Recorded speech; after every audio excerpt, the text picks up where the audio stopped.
Opération, ça tourne et action. Alors bonjour Nixon. Salut Godin.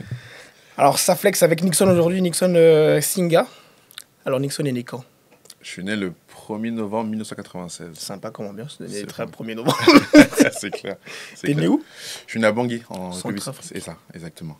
Et t'as grandi directement là-bas ou t'es venu très tôt? Comment ça s'est passé? Moi, je suis arrivé très tôt en France. Je suis arrivé, j'avais 2 ans, je crois. T'es venu seul à 2 ans? Non, je suis né avec mes parents. Je suis né avec mes parents. Je suis arrivé très très tôt. Et du coup, en fait, j'ai tout connu ici, en fait. Tu vois, j'ai pas vraiment de souvenirs Ouais. du bled. Ouais. Après, je suis retourné, tu vois. Ok. Mais sinon, j'ai pas de souvenirs. Mais quand t'es arrivé c'est à Orléans directement? Non, Ou je t'as suis fait arrivé. plusieurs villes? Moi, non, j'ai bougé un peu. Je suis arrivé, j'étais à Albi. Exactement. J'étais à Albi. Albi, J'ai Albi, fait, ouais. ouais, j'ai fait toute ma Scolarité. scolarité jusqu'à après je suis parti vers l'âge de 10-11 ans Oui. à Lyon. Ok. Voilà, du Rien coup à j'ai voir. fait jusqu'au collège lycée. Enfin je suis arrivé à Orléans à 15-16 ans. Ok. Ouais, du coup en fait j'ai changé de lycée D'accord. de collège pardon en Ok. cursus. Et est-ce que tu as une espèce de passe-temps inavoué? Genre, si on dit Nixon fait ça, on dira bah non, c'est pas possible. Ça peut être n'importe quoi, ça se trouve, t'adores le tir à l'arc. Ouais, j'aime beaucoup la natation. Je vais pas rebondir sur ça. J'aime beaucoup la natation. Tu vois, on va pas rentrer dans les mais Ça, j'aime beaucoup la c'est natation. très méchant ce que tu dis. J'aime beaucoup Comment ça. ça, vous aimez nager, monsieur? J'aime nager. Mais j'ai pris goût au collège, tu sais, on avait Les cours de ouais, natation, cours de sport, enfin de natation du coup. Ouais. Et en fait, au début, c'était un peu cata. Ok. Et j'ai vraiment kiffé. Donc, de temps en temps, je peux avoir une activité natation, allez, on va nager. C'est vrai que pour le coup, c'est pas le soir. On a déjà entendu des gens qui aiment la pêche, des trucs Ouais, comme ça, ouais, mais ouais. natation, je m'y attendais pas. Après, tu es grand, tu fais 1 mètre combien? 85, 86. Ouais, c'est Ouais, bon, ouais. tu m'énerves déjà. Mais du coup, tu es réalisateur, scénariste. Enfin, quelle est ta casquette réellement, toi? Moi, je suis réalisateur-scénariste. Ok, Donc, en fait, j'écris mes projets, effectivement, et je les réalise. d'accord. Mais généralement, aussi, je les co-écris. C'est-à-dire que j'arrive avec un projet, donc j'écris déjà les premières pages, les Ouais. premiers traitements, une première vision. Et ensuite, j'aime beaucoup être en ping-pong avec un scénariste, tout simplement, qui Ok. a une vision aussi, qui va un peu confronter un peu mes idées. Ça, j'aime D'accord. beaucoup. Parce que même pour résumer, genre même la manière dont moi je te voyais par rapport à ça, c'est t'as le côté réalisateur et tout certes, mais t'es attaché à l'histoire et à la culture. Ouais. C'est-à-dire que genre toi dans ton registre il va pas on va dire être basé sur la comédie par exemple. Ouais. Genre c'est pas t'es quelqu'un de drôle dans la vraie vie, hein. Enfin c'est pas le sujet. Mais je pense que la comédie c'est pas toi l'axe que tu travailles le plus. Toi Ouais, t'es ouais, plus ouais. à raconter une histoire ou même à apporter Pour le drame. des clarifications voilà, dramatiques et être vraiment dans la culture. Ouais, ouais. Tu vois, moi, c'est Bah, comme ça que je te décris. ouais, bah, je pense que c'est ça. C'est Ok. ça. Alors, la comédie, c'est très technique à écrire déjà. Faut se dire que je crois que c'est Je l'une n'ai des. jamais écrit, Ouais, je crois que c'est l'une des. Les disciplines un peu, L'un des ouais. lois disciplines de genre qui est vachement technique parce que faire rire, en même temps c'est très facile, en même temps c'est très compliqué parce que chacun un peu a son humour et Oui, voilà, cherche il faut une pouvoir convenir à sensibilité. tout le monde. C'est ça, exactement. Après, moi, très naturellement, parce que j'étais aussi bercé par des films, moi, qui m'ont plus dans le drama, qui m'ont emporté. Je me rappelle, moi, j'avais vu un film qui m'a retourné, l'un de mes meilleurs films pour moi, c'est un film de Clint Eastwood, mince. Mince, ça va me revenir dans la discussion. Ouais. Et Grand Torino. Voilà, Grand Je Torino. connais juste le titre. Ouais, Grand Torino de Clint Je Eastwood. préfère le mec qui connaît. Mais... Ouais, mais le film, moi, c'est un pur drame. Ça se passe aux États-Unis. Il y avait aucun noir à l'écran, mais je me sentais représenté par ces personnages. Parce qu'en fait, il y a un drame social qui touche tout le monde, tout le monde, finalement. tu vois. Et c'est archi universel. Et ça, c'est là où je me suis dit, purée, le cinéma, il y a quelque chose d'assez fort et de simple. Et donc, c'est là que vraiment, je me suis dit, je me suis pas dit que j'allais faire du cinéma à ce moment-là, mais ça va laisser une trace. Ouais, tu t'es dit, bon, peut-être je vais me pencher dessus, ou du coup, ça t'a rendu curieux. Ouais, exactement. Ok. Exactement. Et on va mettre l'épée dans le plat en 2017. Ouais. Parce que moi, c'est jusqu'où j'ai fouillé en 2017. Ouais. Je tombe sur un truc qui s'appelle À chacun sa place. Alors, c'est arrivé t'es fort, comment cette Denis. affaire? Bah, Chacun sa peine. C'est moi- qui? C'est pourquoi? C'est arrivé comment? À chacun sa c'est mon premier film que j'ai Ouais. réalisé avec des potes. En fait, pour mettre dans le contexte, moi j'étais au conservatoire, j'étais au lycée, on en parlait, j'étais au conservatoire d'Orléans. Ok. Et en fait, j'avais des potes, on aimait aussi beaucoup le cinéma. On jouait, on faisait du théâtre, mais on aimait énormément le cinéma. Donc on s'est dit, on va monter un collectif, on a fait une asso, entre nous, on avait filmé nos projets. Et on s'est dit, vas-y, on va faire un film. Donc on n'avait aucune notion de comment écrire un ça se passait, scénario, comment faire un film. On avait juste nos téléphones, nos appareils qu'on avait à la maison. On s'est regroupés, Vous avez let's structuré go. ça à votre façon. Exactement, tu vois. On a financé nous-mêmes, on s'est donné, on s'est motivé, quoi. D'accord. Et du coup, on a écrit le projet, et on a réalisé aussi, et on a joué. Ah oui, d'accord. Voilà. Donc, moi, je crois que dans ce projet, j'ai pas joué, j'ai juste vraiment écrit, co-écrit Ouais. et réalisé à fond parce que je voulais vraiment réaliser. Et sur notre premier film, sur notre premier bébé, et ce qui est intéressant, c'est qu'on a projeté quand même le film dans une salle à Orléans. Mhm. On a rempli la salle et en fait, c'est un premier bébé que C'est quelle salle d'ailleurs? C'est une salle à la médiathèque d'Orléans. Ils ont une Ouais. salle de projection. projection, Ouais, d'accord. c'est ça. Et c'était là-bas. Ok. Donc c'était plus d'une centaine de personnes Oh. pour un premier film. Et donc c'est génial, ouais. C'est une bonne expérience. D'accord. Et même, enfin, je sais pas si c'est forcément lié à ça, mais l'atelier cyclique a eu un rôle à jouer dans ce projet-là ou même pas? Pas du tout. Pas du tout. Ça a commencé un peu C'est après. après. Ouais, Ok. ça a commencé un peu après. On pourra en D'accord. parler, mais ça a commencé un peu. Et du coup, toi, à quel moment tu découvres la Fémis? Bah justement, c'est avec Cyclic. Alors, Ah, donc c'est- on y arrive. d'accord, Donc, du on coup, y arrive tout de suite. Bah en fait, si tu veux, je tombe sur une annonce sur Facebook. Ouais. Cyclic. Facebook, ça en dit long Ça en sur dit long. ton âge. Non, ouais.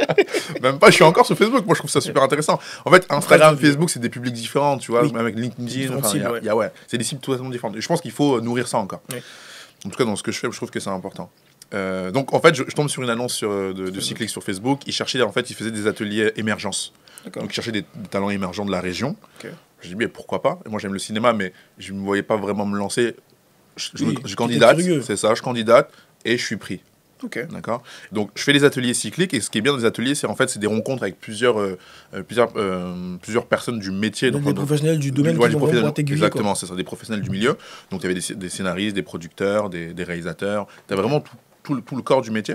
Et c'était intéressant parce qu'on posait nos questions et en même temps, moi, ça a confirmé que T'aimais bien. c'est ce que j'aime en fait. Tu Puis vois. même, tu t'es dit, on a fait ça comme ça, Ouais. ça se trouve, Ouais, c'est ça. c'est autrement qu'il faut le faire pour mieux comprendre. Exactement. Ok. Donc quand tu vois des films, tu dis ah ouais, donc en fait c'est comme ça qu'ils ont réalisé, ils ont pensé. Voilà, et tu décortiques un peu tout Ok. ça. Et je trouve ça super fort. Et même avec Cyclic, c'est aussi donc j'ai continué un peu mon aventure avec eux. J'ai fait mes premiers festivals aussi avec eux en termes d'accréditation avec l'agence. Donc je suis parti au Festival de Cannes pour la première fois en 2018, je crois. C'était 3 jours à Cannes. C'était une accréditation pour 3 jours à Cannes. C'est génial, tu vois l'envers du décor. Je suis allé à Clermont-Ferrand pour la première fois avec eux en 2018. Ouais. J'y retourne, je pense qu'on aura l'occasion d'en parler. Mais tu vois, c'est vraiment des On trucs. va faire un petit retour en arrière sur 2-3 choses. Ouais, tu vois. mais ouais, donc Cyclic a vraiment mis un tampon et a confirmé mon envie de faire du cinéma. Ok. Ça, c'est clair. Et on va faire un pas de côté juste, parce que ça me revient là. Parce que tout à l'heure, je voulais poser la question, mais je me suis dit, mais il faut que ça me revienne aussi. Toute première rencontre. Ah, toi et moi, putain, je sais plus. Parce que là, c'est en réfléchissant là que je me suis dit, j'ai eu du mal à retrouver parce que je pense qu'il y a très peu de photos de nous deux, tout court. Ouais, c'est vrai. Très très C'est peu. vrai. Parce c'est que, vrai. vas-y, voilà. Ouais, ouais. Et j'ai retrouvé, et je sais pas si on peut mentionner son nom aussi, si je m'en fous, je mentionne son nom. C'était l'anniversaire d'une très bonne amie à moi, Ah Inès. oui. Et du coup, elle nous avait invités tous les deux. Et à un moment, elle m'a fait, ah bah, Nixon, je crois qu'il est déjà allé au Bénin. Du coup, moi, je me faisais chier dans la soirée. Enfin, c'est pas contre elle. Et je me suis dit, ah, il y a un gars qui fait du même pays que moi. Et genre, j'étais allé te parler. Du coup, tu m'avais dit que t'étais pas de là-bas, mais quand tu y étais allé il y a pas longtemps. Effectivement. Du coup, on a commencé à parler à ce moment-là. Et C'est c'est vrai. là que tu m'as dit que C'est tu vrai. avais fait plein de trucs. et C'est voilà. vrai que Je te connaissais pas avant. ça me revient. En fait, j'avais complètement oublié. Je pense C'était que au je te connais Crige. depuis très, très longtemps. Ouais, c'est vrai. Mais ça fait 10 plus que je te Ouais, connais. ouais. Mais ça date de quand ça? C'est 2019. 19. Avant le Covid, je pense. Ouais, parce que- ouais, c'était bien avant le Covid. Avant le Covid. Ouais, Parce ouais, que je ouais. sais que. Enfin, j'ai les souvenirs de l'anniversaire là parce que personne n'avait de masque. Donc Mhm. c'est forcément avant le Covid. Tu C'est vois, moi, vrai, c'est c'est vrai, mes c'est repères, vrai, ça, c'est tu vrai. vois. Donc je sais que c'est là, la première fois où on a échangé, on s'est dit, ah, ok, je sais qui fait ça. Et dans la foulée, bah, j'ai vu qu'il y avait ta série du coup, dont oui. tu allais me parler, OBS. OBS, c'est ça. Voilà. Ouais, Et du ouais. coup, ça, OBS, pareil, ça s'est construit comment Bah, ce c'est truc-là pareil, en fait, à chacun sa peine. Mhm. Après, j'ai enchaîné. J'avais cette envie de réaliser, en fait, avec les moyens Ok. du bord. Et comme, en fait, attendre, des fois, tu es un peu frustré, bah, du coup, tu prends ce que tu as et Ouais. tu y vas. Donc, après, j'ai fait une web série qui s'appelle OBS, Ok. que j'ai écrit, que j'ai réalisé, et j'ai joué dedans joué dedans également. pour la première fois Effectivement. Ok. J'ai aussi joué dedans. Ça, c'est après mes années un peu au Conservatoire d'Orléans. Ok. Donc, en fait, c'était une suite, j'avais envie de jouer. Et donc, je monte un peu en collectif avec des potes aussi, avec qui je fais ce projet-là. Et puis, on tourne. Et on lance le projet, on fait une projection au Pâté d'Orléans.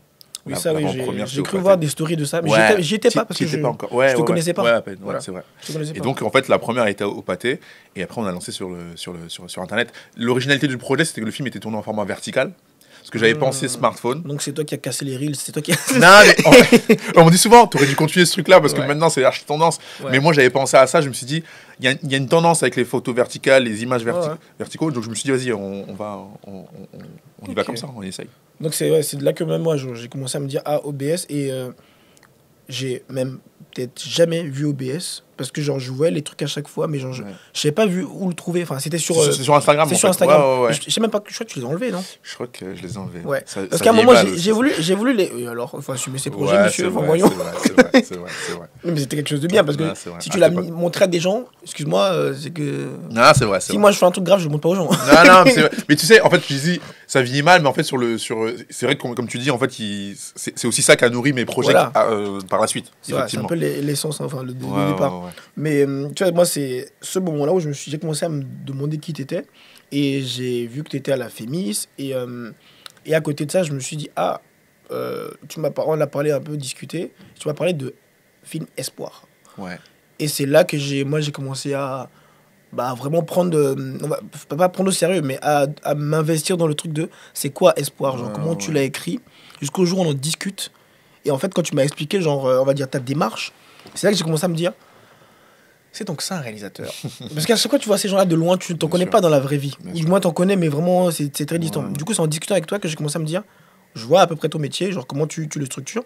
Et quand tu m'as parlé d'Espoir, j'ai dit, bon, Espoir maintenant, qu'est-ce qu'il veut raconter dedans? Et toi-même, du coup, moi, je voulais savoir ta posture quand tu voulais raconter. Genre, c'est arrivé comment Espoir? Pour te mettre un peu dans le contexte aussi, Espoir, c'est mon film de fin d'études à la Fémis, comme tu disais, tu vois. Donc, c'est une grande école de cinéma. Et en fait, pour avoir son diplôme, il faut faire un film de fin d'études, tout simplement. Moi, j'arrive à l'école et du coup, on a pas mal d'intervenants en scénario, en tout cas pour parler du projet. Et moi, je sais pas ce que j'ai envie de raconter à ce moment-là. Parce que j'avais un projet de danse qui s'appelait Afrodance à cette époque-là, qui a changé, qui s'appelle Joel. Je pense qu'on va aussi revenir dessus. Mais je l'avais déjà un peu commencé à l'écrire avec le cyclique, en amont. D'accord. Donc moi, je rentre à la Fémis, donc ce projet, je le mets de côté. Parce que cyclique, juste, c'est l'agence l'agence régionale de Centre-Val de Loire, effectivement. De audiovisuel, qui accompagne des jeunes émergents dans l'audiovisuel et dans le cinéma. Donc, et c'est eux qui m'ont poussé aussi à faire la Fémis. Ils m'ont dit, vas-y, on te suit depuis un petit moment. Il y a une école qui s'appelle la Fémis. Il y a un cursus qui te correspond totalement. Tente. Moi, je connaissais la Fémis de nom, mais déjà, moi, je me suis dit, vas-y, c'est pas pour moi. Je me suis infligé le fait que je pouvais pas aller dans ce genre d'école-là. Tu vois.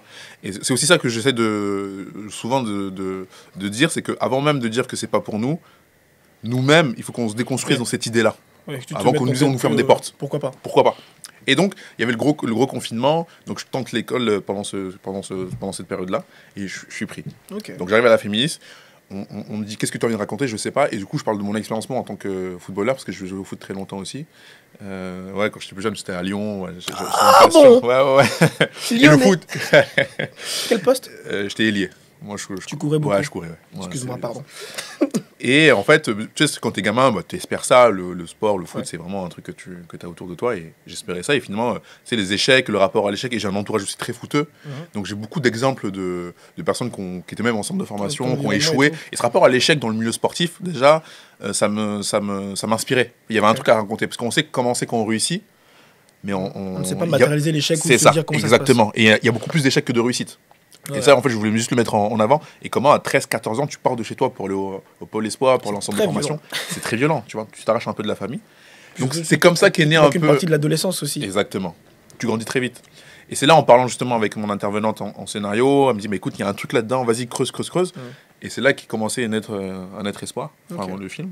Et du coup, j'ai commencé à écrire à partir de là, quoi. En prenant un peu moins mon expérience personnelle, en rapprochant tout ce que j'ai aussi autour de moi, des expériences des autres, en rajoutant un peu de fiction. Et en parlant, en échangeant, donc le film est né comme ça. Et du coup, même Espoir, pour le coup, j'ai eu la chance de le voir en avant-première à Pathé. Ouais, aussi Pathé. Ouais. Et j'ai eu même la grande nouvelle de voir que Canal+ avait mis son grain de sel dedans, si ce n'est pas cool. Même son sa grande... c'était vraiment la cerise sur le gâteau, ça. Ah oui, non, mais parce que même pour le coup, moi, je pensais que... Pas que c'était faux, mais que c'était... peut-être juste quelqu'un qui connaissait, qui travaillait à Canal, qui dit ouais, c'est mon pote, vas-y, mais Canal. Ah non, du tout. Alors que c'est plus profond que ça.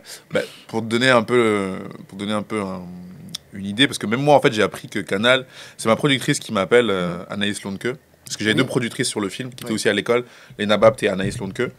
Et en fait, donc le film, quand on finit le film, donc j'ai mon diplôme, plus important, et après le film est envoyé en festival, un peu partout dans le monde.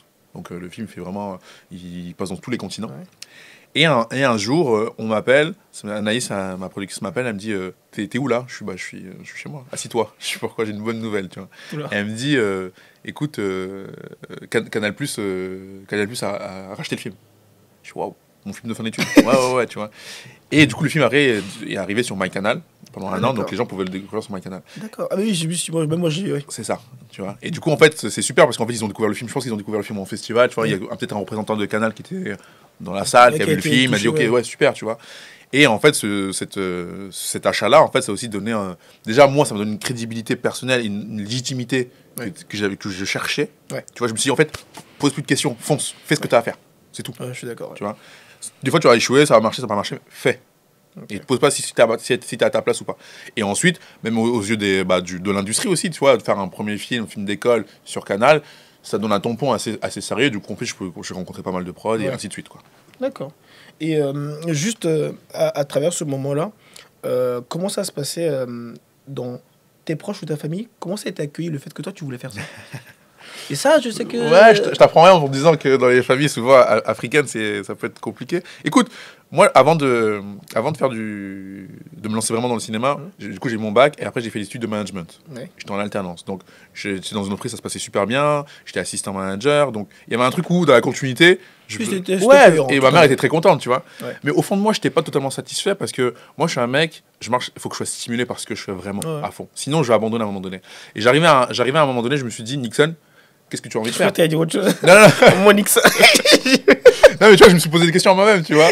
Je me suis dit, Nixon, tu veux faire quoi, en fait? Tu vois? C'est quoi ta vie? Et le gros confinement, où on était tous confinés, pour moi, personnellement, ça m'a fait du bien parce qu'en fait, le fait que tout soit arrêté, j'ai pu penser à moi et me remettre en question sur plein de choses. Ce qui était violent pour d'autres qui n'étaient pas habitués à être seuls avec eux-mêmes. C'est ça, exactement. Ouais. Moi, pour le coup, personnellement, ça a été un tremplin. Parce qu'en fait, tu as le temps de réfléchir, de cogiter. Bah oui, et là, je me suis dit, ok, j'arrête ce que je fais là et je switch sur le cinéma. Ma mère, elle est un peu en mode, mais qu'est-ce que tu fais? En plus, c'est abstrait le cinéma pour quelqu'un qui ne connaît pas le milieu. Peu importe, tu vois. Mais ça, il n'y avait pas de membres de la famille qui étaient. Il n'y avait personne dans le milieu artistique déjà. Tu vois. Donc, quand je dis à ma mère, je vais faire du cinéma, elle me dit, mais qu'est-ce que tu veux faire concrètement? Arrête ton cinéma. Arrête ton cinéma, tu vois. Donc finalement, et du coup, je lui explique que c'est vraiment ce que je viens de faire. Je lui dis quoi? Laisse-moi un an. Si ça marche pas, je vais reprendre le taf et tout. Elle a fait l'erreur d'accepter. Et derrière, du coup, je rentre à la Fémis. Et du coup, je fais tout ce qui m'arrive, comme je disais tout à l'heure. Et en fait, ma mère, elle a vraiment compris ce que je faisais quand elle a vu Espoir à la télé. Okay. Tu vois, là, il y avait un truc concret pour elle. Ah, tu fais des films qui passent à la télé. Oui. En fait, tout ce qu'elle regarde, elle, à la télé, c'est ce que je fais moi, tu vois. Ça, Et donc là, à partir de ce moment-là, j'ai toute sa bénédiction. Elle m'a dit, écoute, fais ce que tu as à faire, mon fils, et puis on t'encourage. Donc quand je suis à la maison toute la journée derrière mon ordinateur, elle parle plus, elle me laisse, elle me dit, ok, je pense qu'il doit gratter quelque chose. Ouais, tu vois. Elle comprend un peu là où tu vas. Plus. Ouais, bien sûr. Donc c'est cool ça. Et du coup, genre, mais au cours de cette expérience, toi, tu découvres, ou du moins tu as une porte ouverte vers l'industrie du cinéma. Ouais. Genre, comment tu l'as découvert? Est-ce que tu avais une idée avant de l'industrie du cinéma et quand tu es arrivé dedans, tu t'es dit, ah ok, c'est bien ce que j'en pensais, ou genre tu t'es dit, ah, il y a plein de choses à découvrir? Un peu des deux. Un peu des deux. Parce que du coup, de mon côté, je me suis un peu renseigné. Et après, en intégrant le cyclique, l'agence régionale, comme je disais, tu as des intervenants, donc tu comprends vraiment concrètement ce qu'ils font. Donc ça fait du bien aussi. Et ensuite, tu apprends aussi sur le tas. Donc tu rencontres des gens, tu vois un peu ce qu'ils font comme métier. Et tu vois qu'il y a plein de métiers dans le milieu du cinéma. Tu vois. Et ça, j'en ai découvert en rentrant dans le game, quoi, dans le milieu. Et en même temps, il y a plein de choses que je voyais déjà, que je maîtrisais un peu de loin. Okay. Et dans les, on va dire, des grands rendez-vous du cinéma, comme dans plein de disciplines, il y a plusieurs festivals. Du coup, tu m'as parlé du festival de Cannes. Ouais. As déjà été, mais est-ce qu'il y en a d'autres que tu as bien sûr, de loin ou de près? Ouais, après Cannes, c'est vraiment... j'ai été vraiment en mode option, quoi. Enfin, espion, pardon. Okay. Je regardais, tu vois. Moi, le festival que j'apprécie énormément, que j'ai pu faire, c'est Clermont-Ferrand. C'est un festival de court-métrage, mais c'est vraiment un carrefour pour des carrières, notamment des jeunes émergents, parce que c'est vraiment un festival de court-métrage très international. Et c'est très important. Après, il y a plein de festivals, il y en a énormément un peu partout dans le monde, où c'est vraiment en fait des rendez-vous. Là, je parle vraiment des festivals déjà de court-métrage. Ouais. Parce que les courts-métrages aussi, ce qu'il faut se dire, c'est que les courts-métrages, comme c'est pas des films qui sortent au cinéma, si t'es pas un peu dans ce... C'est une porte d'entrée un peu. C'est ça. Si t'es pas dans ce rouage-là et dans le milieu, si tu vas pas à des festivals, tu vas pas voir ces films-là. À part s'ils sont diffusés aussi à la télé, tu vois. Mais c'est rare. Ouais. Je sais que des fois, je fais des interventions dans des écoles. Quand je présente mon film, c'est la première fois qu'ils découvrent des courts-métrages. Oui, Il y en a un peu plus maintenant, parce que, mais tu vois. Ah oui, à cause il y en a- d'Internet, un peu. C'est ça, ouais, c'est ça, exactement. Mais tu vois, même quand tu me parles de la manière dont même toi, l'approche que tu as, le fait de transmettre quelque chose. Hmm.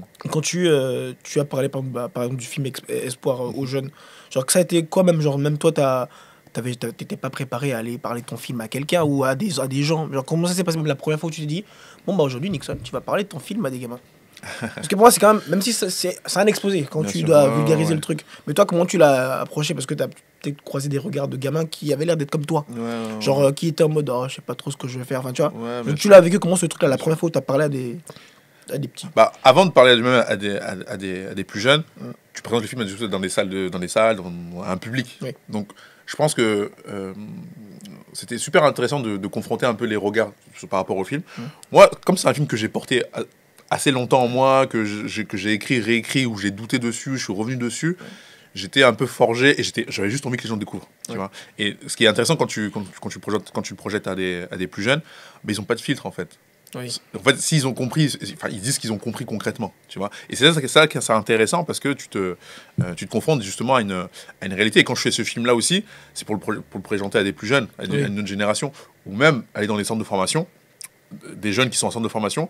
En fait, c'est aussi leur reflet et voir un peu eux, leur situation mentale par rapport à ça. Oui, Et le film, en fait, c'est un peu un support pour créer un peu un débat autour de la santé Ok. mentale. Et c'est ce que je voulais. Ok. Et j'ai beaucoup défendu le film comme ça, en allant dans des centres de formation, en allant dans des écoles et même dans des salles de cinéma. Ok. Même pour rentrer même dans le sujet même de la maladie, merde, la pression, pourquoi j'ai pas le mot pas la maladie mentale, la santé mentale, ouais, pardon, excuse-moi. ouais.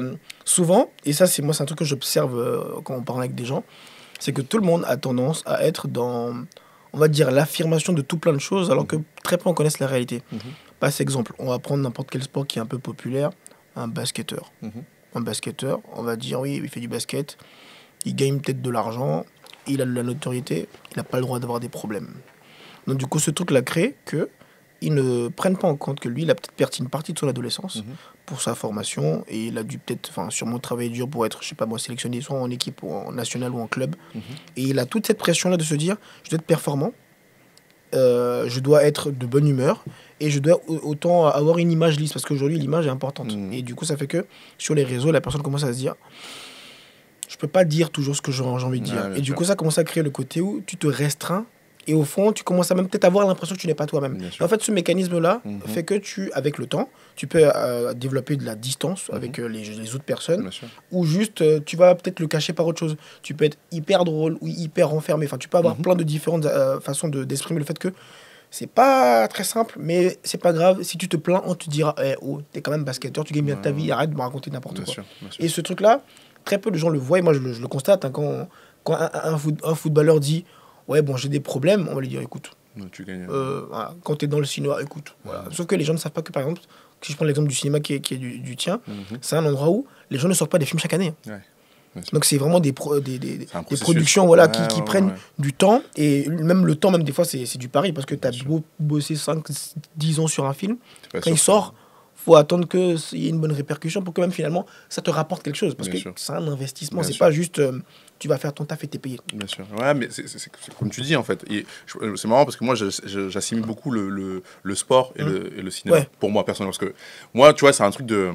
Il y a La un truc- performance, c'est performance, compétition. ouais, c'est sa compétition. Mais quand je dis compétition, tu sais, des fois ça peut être mal perçu, mais Pas tu sais, péjoratif, quoi. compétition avec toi-même déjà. Parce Ouais. que c'est comme un match, comme un sportif, tu veux toujours faire mieux C'est le ça. match suivant. Moi, chaque film, chaque projet, j'essaie d'évoluer, tu vois. Ouais. Et effectivement, c'est aussi ça, le processus de création, c'est énorme et c'est dur. Et c'est là, parce que les gens de l'extérieur, ils observent juste le projet terminé. Tu vois. Oui. On Ouais, peut parler tu d'albums, vois, si on parle de c'est musique, ça. on peut parler de films. Ah, génial. Mais avant d'arriver à cette finalité-là, Ouais. bah, tu passes par plein d'étapes. Tu vois, il y a des moments, tu vois, j'ai refait un autre film et je l'avais entre l'idée et la sortie. Enfin, il s'appelle Joya, on Oui. en parlera. Joya est né dans ma tête en 2018. Ok, Il sort en 2025. d'accord. Pendant tout ce temps-là, Ouais. quand je l'ai laissé, je l'ai repris, j'ai laissé, je l'ai repris, j'ai douté, je me dis, j'écris de la merde, finalement, c'est pas mal. C'est ça. T'as plein d'étapes Et les gens n'ont pas idée de ce truc-là. et c'est dur. Et c'est pour ça que l'entourage et comment tu te concentres sur tes projets, Ouais. parce que c'est cardio en fait, c'est pas, Ah oui, c'est oui. pas, c'est pas un sprint, c'est vraiment une course de fond. Je crois que, ouais. Tu vois.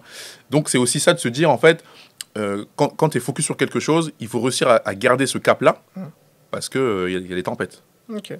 Parce que tu vois, moi, l'exemple, je le vois tous les jours hein, sur Internet ou même dans les infos. Je vois comment, si je prends le cas en France, comment on attaque Kylian.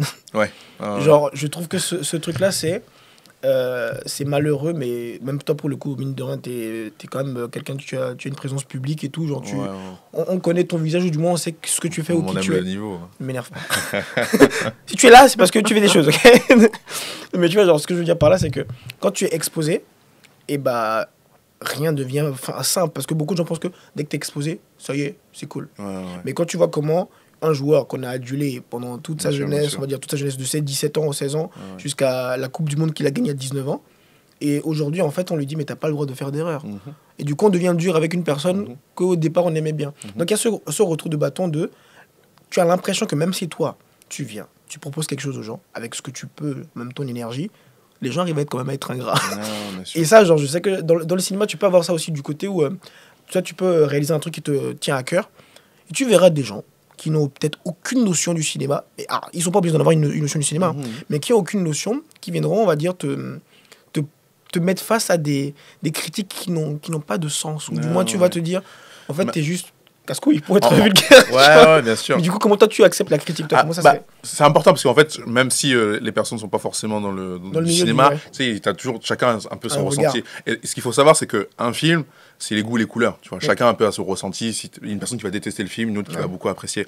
Là où moi, les critiques, je les aime beaucoup, c'est quand c'est des critiques constructives Oui. et qui t'amènent à t'améliorer sur un Même à la sur un autre réflexion projet. tout C'est court, ça. oui. Ouais, une bonne réflexion. Ouais. J'ai bien aimé ceci parce que j'ai moins aimé parce que ceci, cela. Ouais. Et c'est aussi pour moi quand je projette mon film, et notamment quand je le projette notamment avec des plus jeunes, c'est aussi développer leur aspect critique. Ouais. Ça m'arrive sur Espoir, il y a des jeunes qui me disent bah, j'ai pas aimé. T'as le droit de pas avoir aimé. Mais explique-moi aussi pourquoi t'as pas aimé, tu vois. Comme pas content de voilà. tripler. T'es pas content de tripler, tu vois. Mais en même temps, il y a un autre dans la classe, il répond oh, j'ai trop kiffé, ça me fait penser à un tel, à Ouais. un tel. Mon grand frère ici, il en sent. Ouais. Du coup, ça le renvoie à des trucs très personnels. Donc voilà. Donc, à partir du moment que les critiques sont constructives et que ça toi, en tant qu'artiste, Ouais. ça te pousse à faire mieux et même à te poser des questions sur ce que Ouais, t'as fait. c'est ça. Fine, Ouais, tu peux prend. tu peux Ouais, commencer. bien sûr. Mais après, si c'est méchant, c'est juste, voilà, t'aimes pas la personne, du coup, c'est des critiques plus personnelles qu'autre chose. Bon, écoute, moi, j'ai fait ce projet-là. Oui. Il te plaît ou il te plaît pas. Au moins, il est là. C'est- Qu'est-ce que t'as fait, toi? Voilà. c'est Voilà. ça. Si tu réponds ça. Ils Et sont puis que voilà. ça, on te jugera d'être arrogant. Ouais, mais, ouais, mais c'est Et ça c'est vrai aussi. que les gens rentrent dans Des un... fois, bah, le problème, c'est que des fois, les gens, ils font un peu l'amalgame entre l'arrogance et la confiance en soi, tu vois. Oui. Et il y a des moments où je suis archi confiant. Je oui. peux arriver, je sais que sur ce que je sais, je maîtrise mon sujet, je suis confiant. Il y a des moments sur ça, écoute, je fais un pas en arrière parce que je suis moins confiant ou je doute sur quelque chose. Ouais. Mais c'est ça. Et mon film, moi, par exemple, je parle de mon film, tu vois. À mes films, j'y crois, à mes films. Ouais. Mais par moments, je doute de mon film aussi. Oui, bah, Mais ça ne m'empêche pas d'aller jusqu'au bout du truc. c'est ça. Sur les tournages, je crois que tu es venu sur mon dernier tournage, tu vois. Et à un moment, là, tu réfléchis. Et c'est aussi là l'effet du groupe, aussi, C'est comment ça. tu t'entoures. Parce qu'il y a des moments où tu te dis, mais qu'est-ce que je suis en train de faire là? Non, mais c'est vrai. Tu vois. C'est vrai. Non, Mais t'y vas quand même. T'y vas. Mais ça, je l'ai vu. Et en plus, là, je reviens aussi, même sur... On parlait de sport. Ouais. Ton équipe de cœur, c'est qui? Moi, c'est le Real Madrid. Depuis quand? Parce que moi, je t'ai souvent vu avec un maillot de Liverpool. Pourquoi tu changes de camp? Non, j'aime beaucoup Liverpool. J'aime beaucoup Liverpool. Mon club de cœur du monde, Mhm. c'est Real de Madrid. Est-ce que tu dis ça depuis... Oui, non, ça fait ouais, depuis très longtemps. Toujours, toujours. En Angleterre, j'aime beaucoup Liverpool. Ok. Voilà, Parce que ouais, dans ma tête, je me suis dit, j'étais souvent associé à Liverpool. ouais, parce que j'ai une grosse photo avec voilà. le maillot de Liverpool. C'est ça. Donc moi, dans ma tête, je me suis dit, mais Ouais, lui, ouais. forcément, lui, Anfield, ça lui parle. Ouais, Enfin, mais j'aimerais beaucoup, je suis jamais allé encore, mais j'aimerais beaucoup. Eh ben écoute, à la fin du podcast, on t'offrira... Non, Commence pas. on n'est pas chez Commence Hanouna ici. pas. Et du coup, ouais, quand je vois autour de toi, quand tu me parles de ton métier, le dernier projet dont on va parler à partir de maintenant, qui est Joya. Ouais. J'espère que je le prononce bien. Ouais, Joya. Joya. Ce film-là, tu nous as dit qu'il a vraiment pris forme dans ta tête, ou du moins ça a commencé à exister réellement à l'intérieur de toi en 2018. Ouais. Et qu'il a commencé à prendre forme, genre à partir de quel moment à peu près? Mais, en fait, il est né en 2018. Ouais. Et après, je l'ai un peu laissé. Et d'autres choses se sont passées entre Ouais, temps, c'est ça. Je suis rentré à la Fémis, donc C'est j'ai ça. mis de côté. Donc, de la Fémis, je suis sorti en 2021 de la Fémis. Et Ouais. dès que je suis sorti de la Fémis, j'ai repris Joya. Ok. Donc, vraiment, c'est entre 2021 Le nom vient d'où 22. d'ailleurs? Parce qu'en fait, j'ai juste que j'ai une cousine qui s'appelle Joya. Et j'ai toujours aimé ce prénom-là. Salut Joya. Salut Joya. Ce nom, j'ai toujours aimé. Et ça veut dire, en italien, c'est italien, ça veut dire joie, en italien. Je parle vraiment pas italien. Donc ouais, bon, non plus, je fais genre. Je fais genre. Et en fait, mon personnage, je trouvais que ça caractérisait bien mon personnage par rapport à ce qu'elle vit dans le film. Donc, j'ai mis Gioia. Tu toucherais des royalties par rapport à ça. Dis-lui pas, elle va demander. Donc, voilà, c'est né comme ça. Ok. Et donc, le film a vraiment pris forme, vraiment, dès que je suis sorti de la Fémis, j'ai rencontré pas mal de producteurs. Oui. Et du coup, j'avais ce film-là que j'avais commencé à écrire. Donc, en fait, naturellement, j'ai proposé ça. Ouais. Et ouais, c'est parti comme ça. D'accord. Et du coup, même, comment tu as constitué même l'équipe pour ce truc-là? Parce que moi, pour être venu sur le tournage, il n'y avait pas 12 personnes. Il y en avait bien plus. Ouais, on était une trentaine, un truc comme ça. C'était assez oui. Mais comment ça se gère avec les films? Franchement, tu choisis vraiment une bonne équipe. J'ai une bonne équipe. Moi, j'étais dépassé. Non, j'ai une bonne équipe. J'ai une chef-op qui est incroyable, qui a une vision aussi, une mise en scène avec laquelle on a beaucoup travaillé en amont. J'ai une première assistante aussi que tu as pu voir, avec une énergie folle. Les chaussettes. Ouais, c'est ça, les chaussettes. Jeanne, si tu vois ce podcast, tu vois. Ouais, tu vois, une énergie folle. Et en fait, tout ça, c'est des personnes. C'est juste comment tu t'entoures, vraiment. Okay. Et parce que, en tant que réalisateur, la mission pour le réalisateur, c'est vraiment de se focaliser sur sa mise en scène et ses comédiens, dans la direction d'acteur. Okay. Et le reste, si tu arrives à décharger avec des personnes qui portent un peu ce poids-là pour te décharger toi, c'est l'idéal. Et moi, avant de sélectionner les personnes, forcément, tu les rencontres beaucoup en amont, tu vois. Et des personnes avec qui j'avais collaboré sur Espoir, finalement aussi des dates de planning, ça n'a pas fait, donc ils m'ont mis en relation avec des personnes qui connaissaient aussi. Donc en fait, des fois, c'est aussi des bouche-oreilles qui font que. Mais ma productrice Marie-Mars aussi m'a donné pas mal de contacts pour trouver des chefs de poste. Et ça s'est fait comme ça, quoi. Donc en fait, c'est vraiment comment tu t'entoures sur des projets, notamment quand il y a beaucoup de gens comme ça. Et moi, c'est un film où il y a beaucoup de figurants, tu vois, c'est un film dans un lycée, donc il faut gérer aussi beaucoup la figuration. Et donc, j'ai une deuxième et troisième assistante qui sont occupées vraiment de la figuration, qui donnaient le tempo. Et moi, je pouvais vraiment me concentrer que sur mes comédiens. C'est une trentaine. Ouais, c'est une trentaine. Parce que même moi, de ma tête, je ne me le représente pas réellement. Genre, l'organigramme d'un tournage, genre, c'est comment? C'est-à-dire, il y a le producteur et la scénariste. Le costume, la lumière. J'arrive pas à imaginer ça. Genre, en fait, tu as des chefs de poste. Donc, en fait, tu as un chef de poste à l'image. Donc, tu as chef-op, premier assistant, vraiment les personnes qui gèrent l'image. Du coup, avec le réalisateur. Tu as chef déco, qui découle avec déco, make-up, tout ça. Tu as des assistants, du coup, en électro, donc tout ce qui est machinerie, tout ça. Tu vois. Donc en fait, tout se divise en fait en chef de poste. Et en tête de ça, t'as le réalisateur, la productrice. Et c'est la productrice du coup qui chapeaute tout. Parce que c'est sur l'oseille aussi, non? Comment? Sur l'oseille aussi. Oui, c'est ça. c'est l'argent qui fait tout ça, tu vois. C'est l'argent qui fait tout ça. Donc franchement, et tu vois, la productrice, du moins bon film, c'est une productrice. Elle a son assistant prod, qui est vraiment lui sur le plateau. Tu vois. Et moi, en tant que réalisateur, je suis un peu le chef d'orchestre, un peu, tu vois. Je donne un peu le tempo, je dis un peu ce que je veux. Après, les chefs de poste reprennent, ils donnent les informations, tu vois.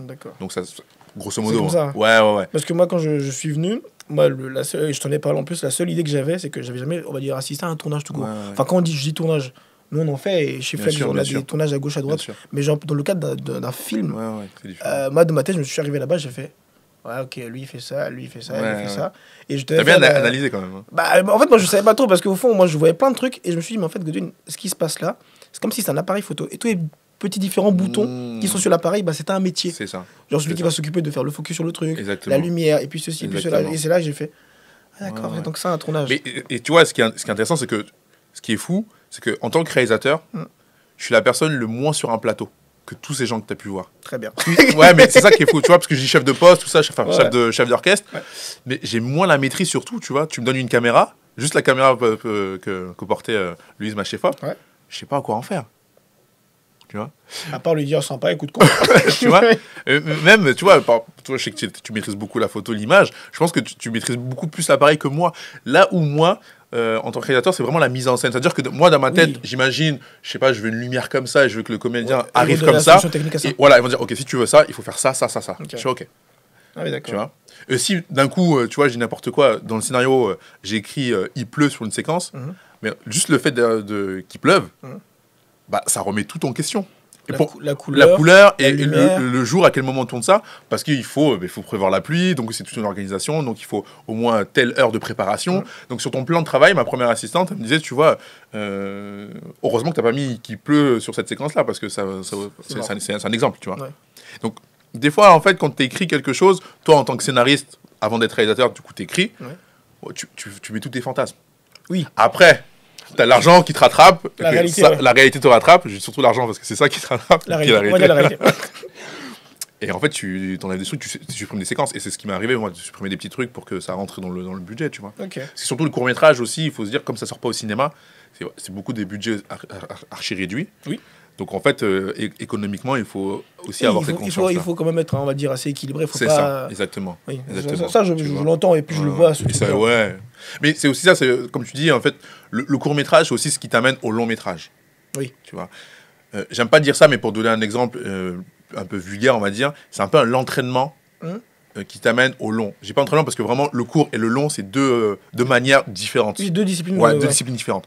Mais pour le grand public, j'aime bien dire entraînement parce que c'est aussi ça qui va te montrer au producteur, au grand public, te dire, ok, il a fait ce film-là avec tel budget, on voit sa patte un peu artistique. Si on lui donne le budget pour faire un long métrage et qu'on l'accompagne, je pense, vu son court métrage, il peut nous proposer quelque chose d'intéressant. De pertinent. Voilà, c'est là. Et c'est dans cette transition qui est parfois difficile. Moi, je suis un peu en plein dedans. C'est mon deuxième court métrage. J'ai envie de passer au long. Et les étapes d'écriture, écrire un film, tu vois, ça peut prendre 5, 6, 7 ans. Les gens ne se réalisent pas. Ils voient le film terminé. Mais le temps que tu portes le projet, des fois, c'est immense. Vrai, ça me rappelle, on va dire, les sprinters. Alors, même si je sais que tu ne vois pas ça comme un sprint, mais quand je dis ça me rappelle les sprinters, c'est-à-dire que ils s'entraînent toute l'année. Bien sûr. Pour courir 10 secondes. Mais et les 10 secondes là, c'est ce que le public voit. Le public n'est pas à entraînement avec bien sûr, bien sûr. Il y a tout ce truc là. Tous ces doutes-là, les blessures, tu reviens, tu vois. Et c'est même ça, moi je me dis même, toi en tant que réalisateur, quel est ton rapport à la créativité même, genre, comment les choses t'inspirent autour de toi? Parce qu'il y a des clichés, hein. Alors moi j'aime bien, je sais pas moi, être dans un endroit isolé, loin du monde, loin des humains, des trucs comme ça, je prends mon petit café, mon petit thé, bref. Bon, ça peut être vrai, hein, ça peut être vrai. Non, moi, je te connais, c'est pas possible. C'est pas possible, tu vas mettre de la musique partout. Mais toi, comment ça se matérialise? Moi, ça dépend. Ça dépend de mon mood. Okay. J'aime beaucoup regarder des films, par exemple. Tu vois. Moi, quand je regarde un film, des fois, je peux être en mode, franchement, j'essaie d'analyser un peu comment ça a pu être tourné. Des fois, je me laisse juste emporter par le film. Mais j'aime beaucoup regarder. Et indépendamment, des fois, tu as des films que tu as vus, ça te dit rien. Mais genre quelques mois après, tu tiltes sur un truc. quelques semaines, ouais, tu te dis, ah oui, en fait, ça, c'était ça. Enfin, ça me revient, tu vois. Okay. Il y a ça, j'aime beaucoup aussi. Moi, j'aime beaucoup voyager. Okay. Moi, tu vois, pour le coup, j'aime beaucoup voyager. Changer de paysage, ça m'inspire énormément. Sortir un peu de son cocon, tu vois, sa routine, casser un peu ça. Moi, c'est ma manière de développer un peu ma créativité. Et puis échanger aussi avec des collègues. Mais tu sais, quand je parle de créativité, en plus, c'est pas que dans le cinéma. J'aime beaucoup, tu vois, j'ai des amis qui font de la musique, des amis qui sont peintres, et des amis qui font de l'audiovisuel, tu vois. On parle de cinéma, mais audiovisuel, c'est assez large, tu vois. Voilà, quand je vois des autres créer, moi, ça m'inspire. Et aussi, ce qui est important, c'est que tu vois, des fois, quand tu es artiste, il y a ce truc-là où tu as l'impression de vivre seul ces genres de moments-là durs, tu vois, de remise en question. Et le fait de parler avec d'autres personnes qui sont un peu dans le même processus que toi, dans la même réflexion, ça fait du bien. Tu te dis, ok, t'es pas seul. De mettre des mots sur c'est ça, tu vois, t'es pas seul. Tu galères, et c'est vraiment cardio. Et j'en connais énormément qui sont super talentueux, qui ont arrêté, parce que voilà, au bout d'un moment, tu vois, c'est la vie, la réalité te rattrape, comme tu dis. Tu en euros. Non, là, en euros. Et c'est là aussi, avoir cette force mentale, se dire, on continue malgré les difficultés. Et le fait d'en parler quand tu as une famille qui est aussi présente, c'est super important, ou même un entourage avec qui tu peux parler, de dire, écoute, en ce moment, c'est pas trop ça. Ça t'encourage et je pense que ça nourrit aussi ta créativité. En tout cas, moi, c'est l'entourage beaucoup qui m'aide. Famille. Et puis les voyages, c'est comme ça. Parce que c'est du temps. Oui, c'est ça, je suis d'accord. Ouais. Et même toi, genre, si ton rapport au cinéma, est-ce que tu as l'impression, parce que moi, pour le coup, c'est une vraie question de philo que je vais te poser. Non, je rigole. Je tease en exagérant. Mais dans ton rapport aujourd'hui au cinéma, est-ce que tu as l'impression que plus tard, le cinéma perdra de sa valeur par rapport au streaming, par rapport au contenu rapide, à la surproduction? Genre toi, c'est quoi ton rapport à ça? Tu me diras, toi, t'es en mode de, non, moi, genre, je fais mon petit chemin, je m'en fous. Tu peux être dans ce rapport à ça, tu vois. Non. Bah, c'est une bonne question, mais moi, je pense que le cinéma, ça reste le cinéma. Ouais, ça... Beaucoup de gens me disent, ouais, l'IA arrive, ça va être un... Ouais, je pense qu'il y a plein de choses qu'il faut faire attention. Donc, je pense que, tu vois, par exemple, l'IA, effectivement, sur... je sais qu'il y a eu une grosse réflexion par rapport au doublage. Tu vois, moi, je trouve que c'est chaud. Bon, il y a des réflexions... mais par rapport au cinéma, les plateformes, tout ça, moi, je pense que c'est vachement compatible. Ouais. Tu vois. Moi, il y a des films que je suis obligé de découvrir au cinéma. Moi, pour moi, il y a des films plateformes, pour le coup, et il y a des films, ça se découvre au cinéma. Et tant qu'il y aura... un exemple en tête, genre de... Je sais pas, les films de Christopher Nolan, par exemple. Ouais, tous ces films-là, tu vois. Mais moi, c'est des films... Ces films-là... Ouais, mais tu vois, par exemple, son dernier film, je crois qu'on l'avait vu ensemble, en plus. Oh Oppenheimer, on l'avait pas vu ensemble? Non. Non, on l'avait pas vu ensemble. Tu l'as confondu avec un autre monsieur. Oh, désolé. Non, Oppenheimer, non, je l'ai pas vu avec toi, mais on avait vu Black Panther ensemble, je crois. Ouais. On avait discuté. Bah, par exemple, Oppenheimer, oui. Oppenheimer, tu vois, je suis dans mon salon, je pense que je lâche 10 fois. Moi, je l'ai eu plein. Tu vois ce que je veux dire? Le fait d'être dans une salle de cinéma avec du monde aussi, tu as une énergie, je trouve, que de la salle. Et j'aime beaucoup. Il y a des connexions avec les gens, et dans une salle noire comme ça, grand écran, bah, ça t'oblige à être dans un truc focus. L'expérience du son aussi. Ouais, exactement, tu vois. Et t'as des films beaucoup plus légers, familiales, ou plateforme, vas-y, fine, tu vois, tu regardes là et ça passe très bien. Ok, parce que moi, quand je te posais la question par rapport à ce truc-là, c'est que, certes, il y a le côté industrie du truc de, bon, faut être rentable, faut être ceci, faut être cela. Oui, par contre, ouais. Et ça crée aussi le côté où la plupart des gens aujourd'hui ont leurs médias, sans s'en rendre compte. C'est-à-dire le fait que, je sais pas, depuis peut-être, allez, je vais pas dire 2020, mais légèrement avant, mais ça a explosé en 2020, c'est que la plupart que ce soit réalisateurs, artistes, musiciens, ce que tu veux de le domaine artistique, bah, ils créent leur propre audience parce qu'ils publient des trucs tout le temps. Donc ils commencent à créer un peu leurs médias. Donc l'image, en fait, tu peux produire ce que tu veux, genre très très facilement. Mais maintenant, et que toi, ça te fait pas poser la question de, la plupart des gens vont se dire, bon, moi, je suis réel, j'ai fait 2-3 vidéos qui ont bien marché ou qui ont bien buzzé, c'est bon, je suis en place. Ouais, non, ça crée cette facilité-là. Ouais. Ou du moins, ça crée le fait que les gens ne se disent pas que c'est un métier. Parce que beaucoup oublient que c'est un métier, parce que pour la simple bonne raison que c'est pas le truc où je veux dire, bon, je vais au bureau, je vais aller faire ça, ça n'a aucun rapport, tu vois. Et on oublie ça souvent quand on parle de c'est parce que moi je te parle de toi à l'avenir, vu que tu vois à peu près comment ça se passe dans ce truc-là, comment tu vois le cinéma plus tard, même si tu sais qu'il va pas disparaître, hein, mais comment toi tu le vois le côté de... Est-ce que tu as l'impression qu'avec le temps, des gens vont voir que c'est un métier, le fait d'être dans la réalisation? Je pense que oui, parce que du coup, l'arrivée de nos plateformes, nos médias personnels directement avec nos réseaux, ça montre aussi, il y a beaucoup plus de personnes qui montrent un peu les backstage, comment ça se passe, tu vois, donc il y a une réalité, l'envers du décor. Et je pense que même, je me rappelle à l'époque quand tu facturais justement, quand tu étais photographe, tu mettais un prix parce que les gens ils pensent pas à tout ce qui est retouche. T'appuies sur un bouton et puis c'est réglé. Tu vois ce que je veux dire? Ou même des vidéos promotionnelles. Il y a tout un travail en amont de retravail qui est énorme. Et je pense que c'est ça aussi qu'il faut facturer. Et je pense que ça commence un peu plus. Ça commence vraiment il commence à avoir un changement de mentalité, tu vois. Et je pense qu'aussi le fait que, comme je disais, on partage un peu plus sur les réseaux, les personnes observent un peu plus. Et ensuite, tu reviens sur un truc super intéressant où tu disais quand tu fais des projets qui marchent et comment tu peux justement te dire, écoute, je suis bien parce que je sais que mes projets vont marcher. C'est là ce qui est dangereux, c'est que quand tu fais quelque chose qui marche, t'as une pression de se dire, ok, le précédent a bien marché, au moins minimum équivalent, ou voire mieux. Parce que t'es jamais sûr que ça a toujours marché. Surtout des projets comme ça, où tu balances un projet, ça prend ou ça prend pas. Il y a tout aussi un truc que tu maîtrises pas, c'est le timing, à quel moment tu sors le truc, il y a plein de choses. Ça peut être un contexte politique, géopolitique, ou même social qui peut être... Tu vois, il y a des films qui étaient super, ils sont sortis en plein Covid, c'était pas prévu.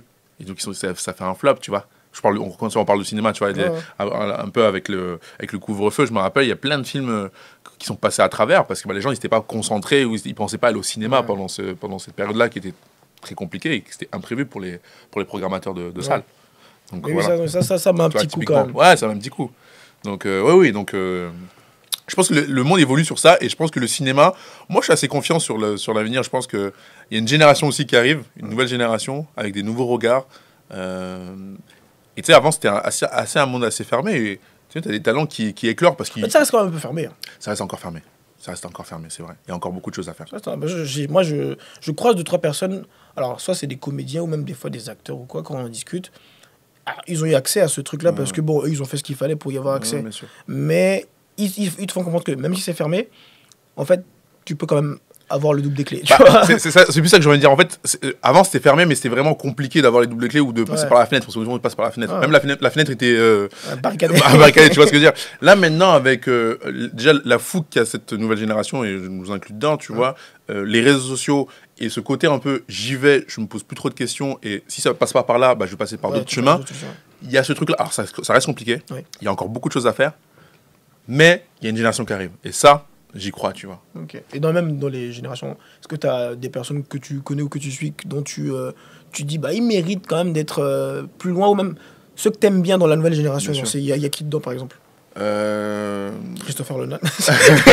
C'est un pote à moi. Non, mais c'est compliqué. J'ai beaucoup de potes aussi qui commencent, tu vois, même à monter. Comédien ou même peu importe. Hein. Ouais, j'ai une pote à moi, une amie à moi qui s'appelle Victoria Neto, qui est aussi réalisatrice, tu vois.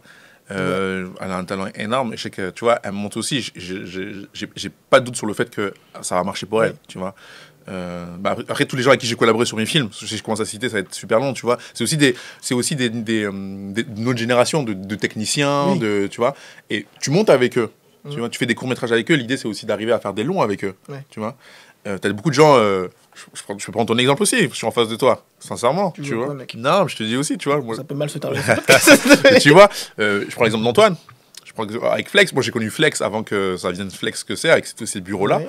On était avec Antoine, il était venu au CRIS, j'y parlais de son projet en 2000. À l'Infolab, tu vois. Mais c'est ça, on était au même... moi je commençais, je voulais aller à la Fémis, lui il avait son idée de faire son agence. Et là, on se retrouve là, tu vois. Non, mais c'est ça qui est drôle. Et en fait, chacun aussi avance à son rythme. Il faut se dire que... après, je pense que la vie aussi est faite que chacun un peu dans son coin avance. Et des fois, tu n'as pas toujours des nouvelles des autres. Tu vois un peu... Ce qui est bien avec les réseaux, il y a aussi des causes positives. Tu vois un peu de loin comment les gens avancent. Et à un moment, si vous devez vous recroiser, vous allez vous recroiser, tu vois. Et moi, j'ai pas de... Moi, je suis aussi dans quelque chose où... j'ai plein de gens autour de moi qui sont créés des choses. Je vois, ça fait plaisir et c'est motivant. Ah, il a fait ça, je suis content. Peut-être qu'on en a parlé il y a X temps. Et tu vois, forcément, à un moment donné, tu vois, les énergies vont se croiser. Et moi, j'ai archi confiance en ça.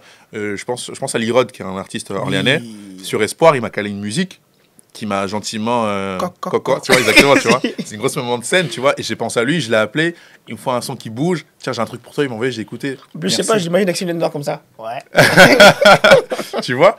Donc voilà, non, il y a plein d'artistes même dans la ville, tu vois. Orléans, je pense qu'on a un levier de talent. Ouais. Et après, il faut se donner cette force-là. Mais ça, je suis d'accord. Parce que moi, je vais pas te mentir, je suis un peu... Alors, pas contre, hein, mais l'idée de... Oh les gars, tout se passe à Paris, d'accord. Quitter Orléans, c'est une ville de quoi là. Moi, je suis un peu contre ce truc-là parce que, en vrai, si tu es nul et tu vas à Paris, excuse-moi, tu resteras nul. Hein, voilà, donc, il faut bien se construire là où tu es de base. Et après, si tu vas à Paris, bien sûr, il n'y a pas de problème. Il y a peut-être plus d'opportunités là-bas. Mais les gens voient là-bas comme... plutôt, dès que tu arrives là-bas, tout va se passer bien. Alors qu'il faut quand même avoir un espèce de background. Paris, c'est dur. Paris, c'est cardio. Effectivement, tout ce qui est artistique, forcément, tu as une connexion avec Paris. Oui, là, c'est la capitale, oui, tout se passe là-bas. La capitale, tu vois. Mais c'est pas pour autant que... C'est pas pour autant que tu es obligé. Après, tu vois, moi, en tant que cinéaste, forcément, tout ce qui est... la majorité des boîtes de production se trouvent là-bas. Il y a aussi des boîtes de production à Orléans. Comme je parlais de l'agence aussi, c'est aussi des connexions qui te permettent de propulser. Moi, je suis toujours à Orléans, tu vois, j'aime beaucoup ça. Moi, je suis vachement... La ville, la région est vraiment un soutien pour moi. Ça m'aide énormément.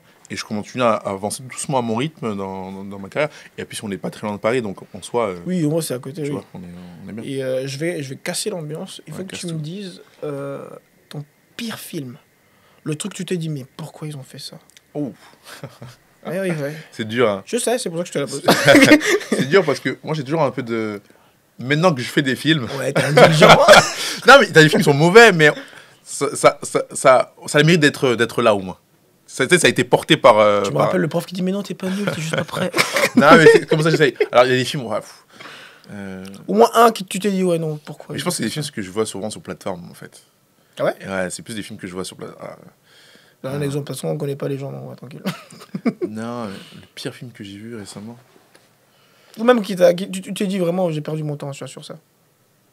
Parce que c'est vrai que tu dis, toi, t'as le recul de, ouais, bon, c'est un réel, il y a quand même toutes des gens. Ouais, non, mais c'est juste que je retiens surtout les films que j'ai appréciés. Mais il faut toujours retenir les deux, quand même. Il est genre Franchement, catastrophique. non, là, franchement, je te jure, j'ai pas un truc Ah, qui me t'as vient. peur de le dire. Non, non, c'est pas un truc qui me vient. J'ai pas un truc qui me vient récemment. Parce que là, je pense à un film récemment que j'ai vu. Mais le film. Il y a pas un film avec des, des requins là, qui attaquent les gens, là, des trucs comme ça. J'ai non. oublié le nom. Il y a un vieux film avec des requins là, qui sont qui bouffent les gens. Et genre, tu vois, c'est les espèces de films un peu les fast-food. Non. Tu vois, c'est produit vite et Ouais, puis c'est un peu du je bordel. crois vraiment. Le dernier mois qui m'a mis. Enfin, c'est plus un film qui m'a mis plutôt mal à l'aise. Mhm. C'était. Alors, c'est marrant parce que le premier, j'ai vraiment kiffé. Je pense que j'étais super jeune. C'est pour ça aussi. Mais quand Humain je le vois. centipède. Non, c'est Qu'est-ce qu'on a fait au bon Dieu 3. Ah. Ouais. En fait, c'est ce truc qui était bourré de clichés et finalement ça devient gênant à regarder. C'est surtout ces genres de films-là en fait. Je pense à ça parce que je pense qu'il y en a plein, mais c'est toujours ce genre de film-là où tu te dis, mais invitez au moins un Renoir au scénario, tu vois. Au moins limite, tu vois, mettez juste un Renoir, tu vois, qui Parce veut qu'en dire fait, un peu, moi, tu vois. ce film-là, je pense que j'en ai regardé qu'un. Pour être très sincère, j'ai pas regardé les autres. Mais c'est un truc où je me suis dit, quand ils étirent ça sur trois Oui, c'est différents ça. trucs, En fait, c'est ça. ça fait que les gens vont se dire, ah, c'est donc ça le cinéma français. Alors qu'à côté, t'as des Monte Cristo, là, Ouais. le Comte de Monte Cristo, t'as L'amour ouf, Ouais, des, ouais. des trucs comme ça qui sont très, très, Ouais. très vénères, genre Bien vraiment sûr, en termes bien de sûr. production et même Bien sûr. enfin, c'est joli et c'est très bien, c'est bien raconté, tu Bien vois. sûr. Et t'as le côté où beaucoup de gens, quand tu discutes avec eux, quand tu leur dis, alors le cinéma français, ils mettent une balle au cinéma français en mode, regarde, c'est quoi, c'est pour aller voir des qu'est-ce qu'on a fait au bon Dieu, parce que pour eux, c'est que ça le cinéma Bien français. sûr, ça se résume ça. Ou même c'est un truc où quand tu parles de cinéma français, en mode comédie, fin. Tu vois. Et moi, je commençais à observer une chose très, très, très bête. Il y a un film qui était sorti sur la plateforme Netflix, je ne sais plus le nom du studio, voilà. Sous la scène.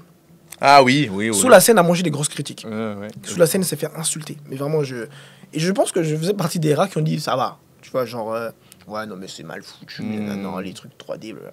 Et je me suis rendu compte juste qu'en fait, à travers le monde, même certaines cultures ou pays, tout le monde n'a pas le même rapport, Bien on va sûr. dire, à l'histoire ou même à la réalisation. Bien sûr. Parce que les Américains, eux, ils sont là pour le show.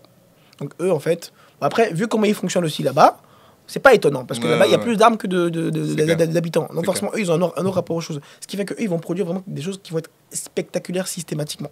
Tu vois, il y a ce côté-là. Maintenant, nous, en France, et moi, c'est ce que j'ai vu, j'habite en France depuis 2013. Enfin, je n'ai pas grandi réellement ici, mais j'en suis là depuis un moment. Et j'ai l'impression qu'ici, on est plus sur un rapport où c'est l'écriture, le côté un peu film d'auteur, Très hauteur, ouais. qu'on essaye de rendre un peu dynamique ou un peu truc. Tu vois, on essaye de Bien édulcorer. sûr. Et pourtant, les gens, quand tu leur parles de cinéma français, comédie. Mhm. Alors, on n'est pas mauvais en comédie. Mhm. Mais le truc, c'est que les gens, ils ne se disent pas que quand on fait un film, bah, il y a des trucs sur lesquels on est prédisposé à faire ça. Bien Ce qui sûr. fait que quand sous la scène arrive, le truc du requin là dans la scène, ils ont dit, vas-y, qu'est-ce qu'ils ont voulu faire? Sauf que Ouais, ça marche, le film n'est pas mauvais, mais c'est juste que ce n'est pas notre discipline. Donc forcément, on va pas faire un truc américain, Bien sûr. alors que c'est pas notre cœur de Non, c'est clair. truc. C'est clair. Et Et moi, le je l'ai film vu avec le a temps. bien marché à l'international en plus. Hein. Ah, Il moi, a je cartonné. sais pas, j'ai pas. Ouais, j'ai il a pas cartonné à pu. l'international. Et en France, ils l'ont détruit. En France, ils ont pas aimé. C'est à cause de Hidalgo. Mais tu vois, ça, j'aime bien. Mais tu vois, c'est un truc où je me suis dit, bah, pourquoi on a flingué le film comme ça et personne n'a essayé de comprendre, on va dire, le propos du film, tu vois. Après, il y en a qui vont. Il y a beaucoup d'incohérences et tout. Je me dis, les gars, c'est de la fiction. À aucun moment, les auto-écoles se sont rebellées contre Fast and Furious. Enfin, tu vois ce que je veux dire ou pas? C'est clair. Et tu vois, je dis ça, mais moi, je suis un grand fan de la saga Fast and Furious. Tu T'es vois. un grand beauf. Ouais. Bah, en fait, tu vois, c'est typiquement en fait, ce genre de cinéma, tu regardes, tu dis, mais ils se foutent de notre gueule, mais vas-y, pendant 1h30, 2 heures, j'accepte. Ok, moi, j'ai Vas-y. payé ma place. Ouais, j'ai payé, tu vois. Comme disaient les Américains, c'est le show. Ils ont T'as fait une voiture ça. qui va sur la Lune, tu dis, mais. C'est le seul pays occidental où Mais les tu gens vois- rentrent dans le Parlement. Mais tu vois, c'est aussi ça, parce que moi, je suis très fan de films d'auteur, Ouais. très pointus, et à la fois, je peux prendre du plaisir devant un Marvel ou des Fast and Furious, pardon. C'est Mais ça, ça, le c'est cinéma. Ouais. Et est-ce que t'as une anecdote cinéma, mais une insolite à mourir? Genre un truc, tu te dis, oh là là, mon Dieu. T'as forcément un truc, des rencontres farfelues, des trucs. Pour moi, il y a quelque chose à manger toujours dans les trucs comme ça. Il y a toujours une anecdote. Après, si c'est des trucs confidentiels ou genre ça peut mettre des gens dans la merde. Non. Bah, tout bête, tu vois, j'ai joué dans un film qui s'appelle Safe House.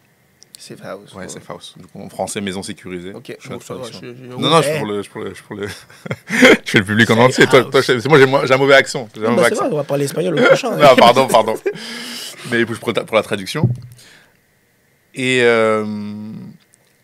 en fait, ce film-là, en fait, moi j'ai une cousine qui s'appelle Tracy Gottas, qui est une comédienne qui je sais pas, sur une série qui s'appelle Breaker sur Netflix, qui était prénommée au César, qui est vraiment une grande actrice.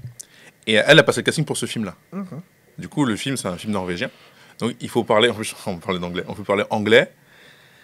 Et moi j'ai un niveau d'anglais, c'est pas des meilleurs. C'est-à-dire Je veux dire que jouer, déjà parler en anglais, c'est déjà beaucoup. Jouer en anglais, faut y aller. Comment on dit pomme de terre en anglais? Apple. Apple of the world. Donc, elle me dit, vas-y, passe le casting. Écoute, et du coup, la directrice de casting, elle me contacte, elle me dit, il faut que j'envoie une self-tape. Qui s'appelle une self-tape? Une vidéo... J'ai pas ces termes-là. Hein. Ouais, pardon, en fait, une self-tape, c'est une vidéo de jeu, en fait. Tu envoies une séquence, une scénette que tu dois jouer, et tu lui envoies une vidéo. Et du coup, je devais jouer en français, donc jusqu'à là, ça va. Anglais, et Sango, qui est ma langue maternelle en Centrafrique. Ok. Le Sango. Ah, le Sango aussi. Voilà. Donc, j'envoie en anglais, mais franchement, en tant que réal, moi, je vois la self-tape, je rigole. Je me prends même pas un peu. Est-ce que genre, je peux avoir cette vidéo? Non, ça sortira jamais, tu vois. Je vais me débrouiller pour la retrouver. Je l'ai fait, tu vois. En fait, je joue le jeu à fond. J'envoie, mais en mode, ils vont jamais me prendre, mais au moins, c'est pas grave, j'ai envoyé. Je t'ai dit, je lui ai envoyé ma meilleure vanne. Ouais, c'est ça. Quelques semaines après, on me contacte, on me dit, on a vu tes self-tapes, enfin tes vidéos du coup, on aimerait te voir à Paris. En plus, dans ma tête, on a vu tes self-tapes. Oui, parce que j'ai du mal, peut-être qu'il faut le dire en France. Pardon, je casse tout. J'avoue, peut-être que mon accent, ils ont déjà vu sextape. On a vu ma sextape, on a vu à Paris. J'ai un accent de merde. Self-tape, self, moi, je précise encore une fois. Sextape à chaque fois. Pardon. Elle est bonne celle-là. Je sais pas si on va la garder, mais elle était vraiment mal. Nixon Khalifa. Pardon. Ah, t'es mauvais. Je rigole. Il fallait qu'il y ait ce moment-là. Ouais, il fallait un peu. Donc j'envoie. Et du coup, j'y vais.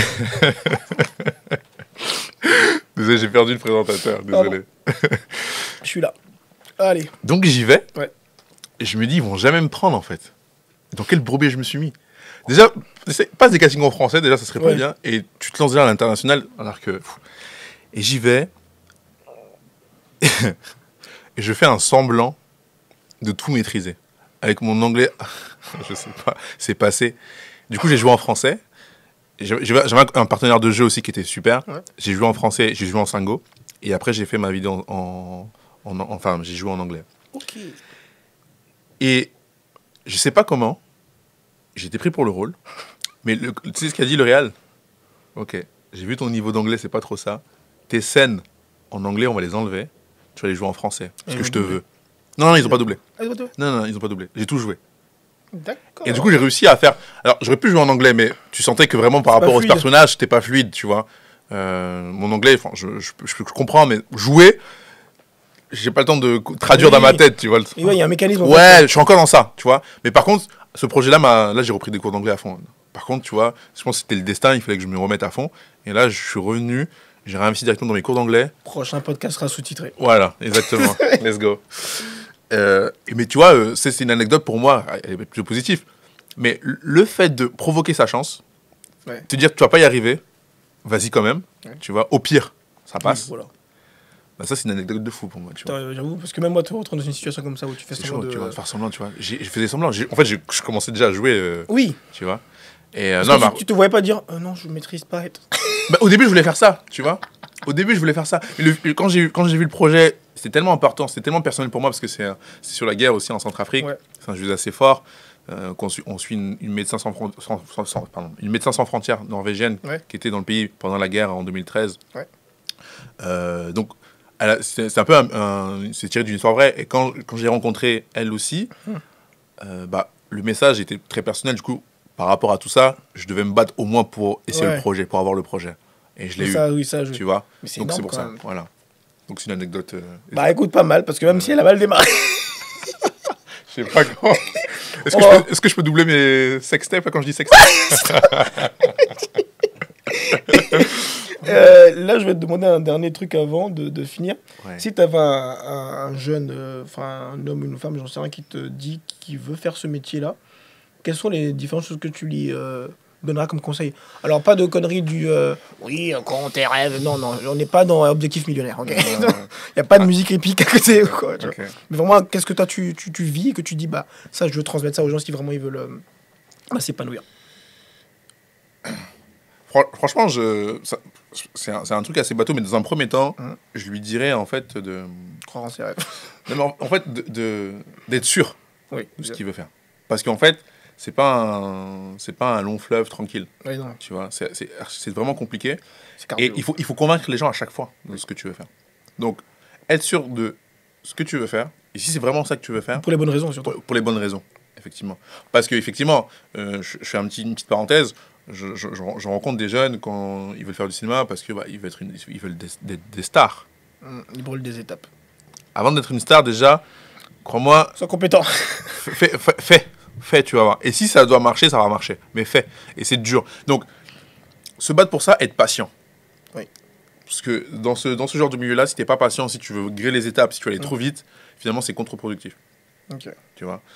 Et après, il faut croire, forcément, il faut croire en soi.